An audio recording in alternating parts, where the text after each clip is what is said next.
નમસ્કાર, હું શ્વેતા હેડલાઇન ન્યૂઝના ટોપ 20 બુલેટિનમાં આપનું હાર્દિક સ્વાગત કરું છું। પહેલા એક નજર આજના સ્થાનિક સમાચારો ઉપર। એમએસયુમાં નવા શૈક્ષણિક વર્ષથી મલ્ટિપલ એન્ટ્રી અને મલ્ટિપલ એક્ઝિટનો નિયમ લાગુ પડશે। વિદ્યાર્થી પોતાના કોર્સમાંથી અધવચ્ચે અભ્યાસ છોડી શકાશે અને ફરી તે અભ્યાસ શરૂ પણ કરી શકશે। માતાએ અન્નજળનો ત્યાગ કર્યો। વડોદરામાં શ્રીનાથજી મંદિરના પૂજારીનો 15 વર્ષનો પુત્ર 7 દિવસથી ગુમ। પિતાએ કહ્યું, તારી મમ્મી કહે છે કે દીકરાને લઈ આવો નહીતર મરી જઈશ। ભાજપની ફેરણીમાં બેસવા ખુરશી ન આપનાર વેપારીને પાલિકાની નોટિસ।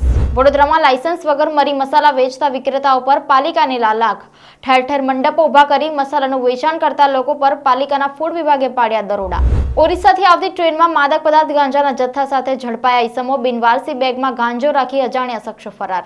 હવે જોઈએ રાજ્યના સમાચારો। અમદાવાદમાં ખાદ્ય પદાર્થમાંથી જીવાત નીકળવાનો સિલસિલો યથાવત। પિઝા બોક્સની વચ્ચે ઈયળ ફરતી દેખાઈ। આરોગ્ય વિભાગે તપાસ હાથ ધરી। પોલીસ કમિશનરના જાહેરનામા બાદ કાંકરિયામાં બોટિંગ વોટર સ્પોર્ટ્સ એક્ટિવિટી બંધ કરવાની ફરજ પડી। ગ્રીષ્મકાલીન વેકેશન દરમિયાન સૌરાષ્ટ્રના પર્યટન ઉદ્યોગોમાં થઈ તેજી। ક્ષત્રિય સમાજના 4 મહાસંમેલનની જાહેરાત। ભાજપ દ્વારા અંદરોઅંદર વિખવાદ ઉભો કરવાના પ્રયાસનો આરોપ।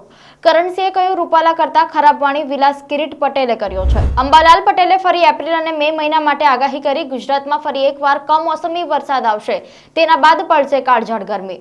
હવે જોઈએ દેશ વિદેશના મહત્વના સમાચારો। कांग्रेसની લૂંટ જિંદગી કે સાથ ભી જિંદગી કે બાદ ભી। कांग्रेस ધર્મ આધારિત અનામત લાગુ કરીને દલિત આદિવાસી ઓબીસીના અધિકારો છીનવી લેવા માંગે છે। મોદીનો છે દાવો। 90% વસ્તીને ન્યાય અપાવવો મારા જીવનનું લક્ષ્ય। લોકસભા ચૂંટણી ટાણે રાહુલ ગાંધીનો હુંકાર। આઈઆઈટી જી મેન્સનું પરિણામ જાહેર। ગુજરાતના 2 સહિત રેકોર્ડ 56 વિદ્યાર્થીઓને 100% મળ્યા। Neelkrishna all India topper. General cut off 93.23%। છત્તીસગઢમાં 12 મિનિટમાં 2 ભૂકંપના આંચકા। જગદલપુરમાં અફરાતફરી। લોકો દુકાન ઘરોમાંથી બહાર ભાગ્યા। રિક્ટર સ્કેલ પર નોંધાઈ તીવ્રતા 2.6। રશિયાનું ખતરનાક હથિયાર તૈયાર। અંતરિક્ષ સુધી હુમલો। હાઇપરસોનિક મિસાઇલે ધ્વસ્ત કરવા સક્ષમ। હવે જોઈએ મનોરંજનના સમાચારો। મેચ દરમિયાન કેમેરામેનની હરકતથી નારાજ થઈ એમએસ ધોની ખુલ્લેઆમ બોટલ ફેંકી।